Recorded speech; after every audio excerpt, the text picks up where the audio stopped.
watching Revex Radical Rides. Abby bought me a new pair of mechanics gloves. Told her to return them. She wouldn't.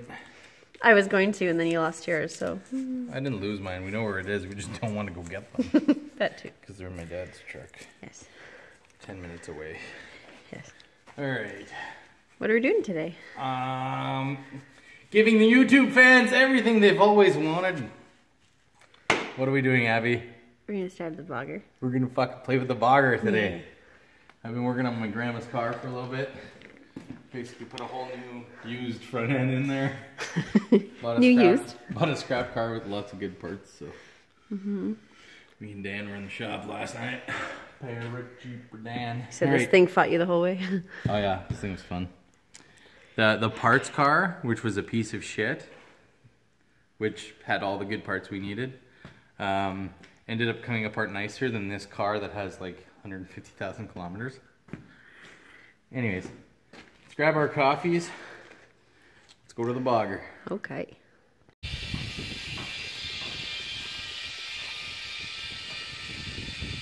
On the tires? Yep. We might have to do a second trip, I'm not sure. Okay. Sounds like they're just filling out. Probably leak pretty good. I'm gonna need some tubes.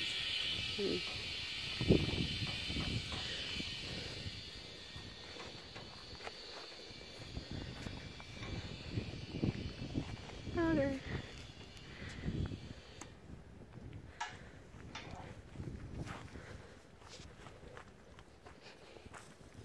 Hi, Riley.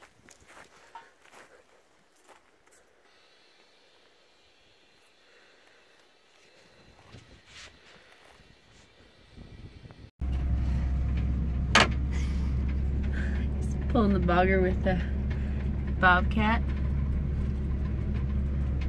I'm steering, literally with the steering wheel in my lap.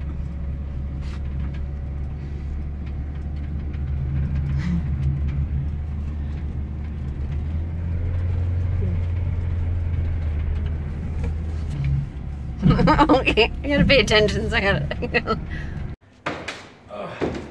Getting too old for this shit. Climbing up these jacked up trucks. Anyways, so what we're doing today, we got the Bogger in here, and we're just doing some things that are gonna make it a lot easier to start, like, and drive. Like when we pull that in here, the steering shaft completely ripped off because Abby's arms are so fucking strong. So we're gonna have to fix that. We were changing the steering column, which Abby is taking out. Abby took out the old exhaust that was in there. You want to show them that? Yeah. Took that out. Yeah. It was under there. So I'm just upgrading some fuel line that doesn't fit the other fuel line. So we're gonna put some bigger hard lines. So we're good to go. Okay, so I'm just taking the bolts off the cover here so we can get the steering column out. You're being an asshole, but that's expected, I guess. Got one more to go. Well, we just got a job out of nowhere. Pontoon boat. Needed a little ticky-tacky. Yeah, somebody scraped up the ground. Anyways, quick and easy. Another satisfied customer. If you were a customer, you'd always be satisfied. Of course I would.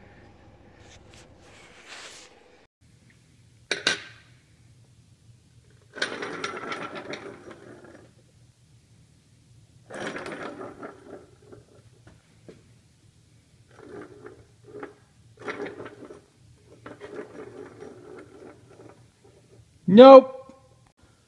All right, so under the hood, I had remembered I had a little ticking valve train noise, and I was like, well, I'll go investigate. I found the one that was loose, not because it's missing, because it's right there, I took it off, but because there was a bent push rod. The light's not helping me focus. It's not really bent, a little bit bent, as you heard from the last clip. But the whole reason is that push rod hole aligns with the bolt for the intake. The bolt for the intake was a little bit too long. And you could see where the push rod was wearing the bolt. So now we're either going to find another bolt or shorten this one up and change the push rod. Fuck you doing, Ricky? Fucking Ricky McDonald.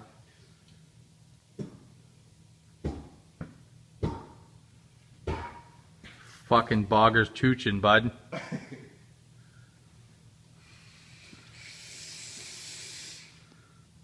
Alright. Zip tie. Your roadkill garage zip tie moment.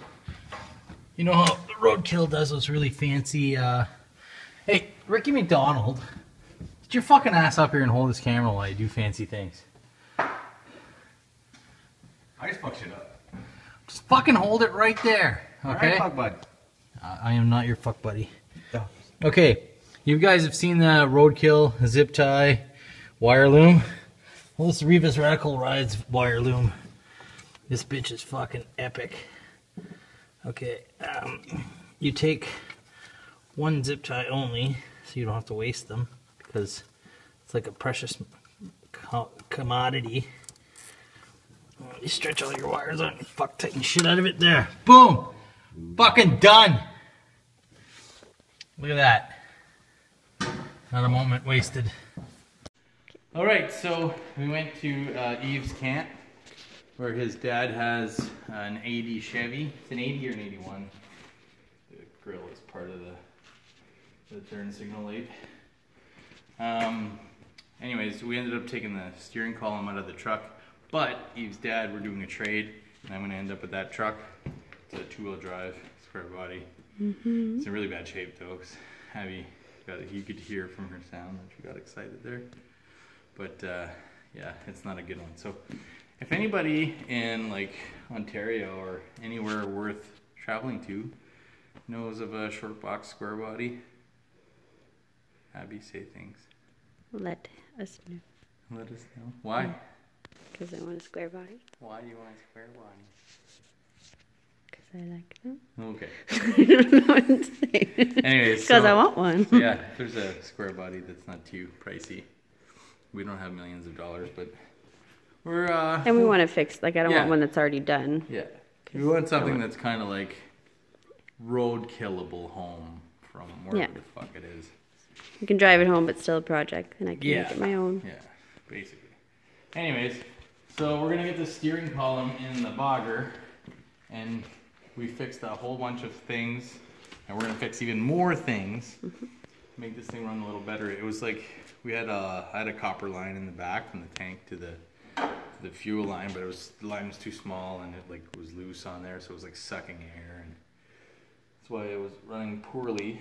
But yeah, so we changed that. I'll get the column out already.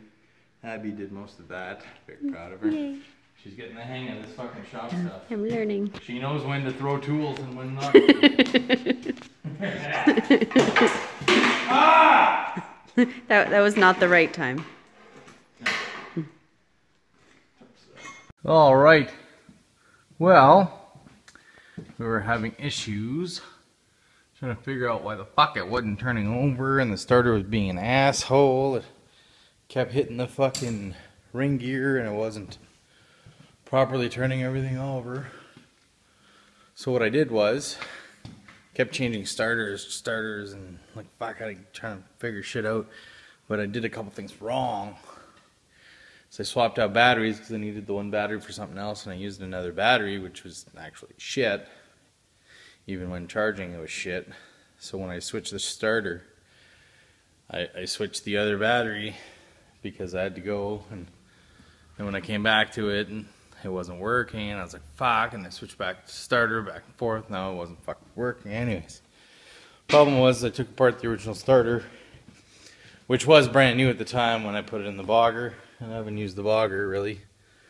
So the little pin, that fucking armature fucking whatever holding the pin that pulls back on the fucking gear and whatever. Anyways, that was like popped out.